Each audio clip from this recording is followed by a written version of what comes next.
I want you to think about the foods you've eaten, the places you've gone, you've eaten out. Maybe you're somebody who's lived off of ramen, processed foods, frozen foods, artificially flavored and made foods. And they were good, they were satisfying, you were full, you didn't go hungry. That was cool. You ate that for a season. Maybe you're in it right now. But then you went and tried a premium steak. Whatever place you can think of where you could get a premium steak, you had it, you ate it, and it was the best food you've ever had in your life. It makes it really difficult to go back to the previous states of what you were eating. Now understanding that you've had something of greater quality, more fulfilling, and longer lasting, such as the premium steak that you ate, the taste, the texture, the fulfillment, all of those things that you got and more from just dabbling into something that was better than what you once found satisfaction or fulfillment in. So you look back at the processed foods and you're like, I'm really good on that. I need to actually start figuring out how to make that at home, make more premium foods, make whole foods more at home, because that is what filled me up rather than the frozen foods and everything else I was chomping. It's the same thing here. Once you get a taste of something that is better, more quality, more fulfillment, it gets extremely difficult to go back to the places that left you always in want. So being at the feet of Jesus, spending more and more time with him, he changes our direction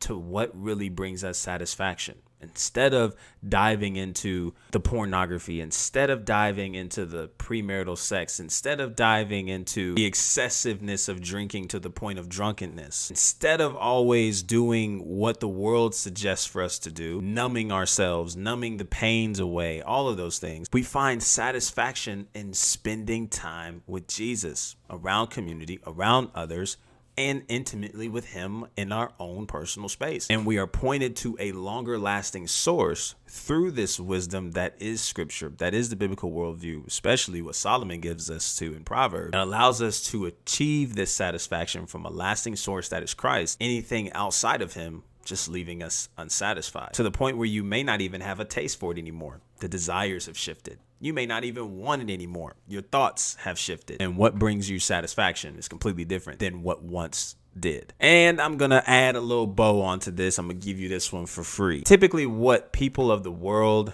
people that don't regard to biblical principles and don't regard to the biblical worldview, what a lot of individuals find quote unquote satisfaction in, truth reveals it as temporary pleasures. Again, let's go back to the fulfillments that we may have been thinking about earlier. Pornography, premarital sex, excessive drinking to the point of drunkenness. All of that is to chase after a feeling. All of that is to chase after some level of fulfillment that you feel you need in the moment, that you're running to those vices to get. And culture has painted a lot of these things in beautiful pictures and beautiful colors and persuasive wording, that those are the vices that you need, not knowing that those things won't last. So essentially what we choose to do is make a trade in the front end. There's something that looks really good, really enticing. It seems really dope in the moment. Seems like potentially the best option you could take in the moment. But if we think a little bit ahead and ask ourselves, what are we really going to get out of this in the end?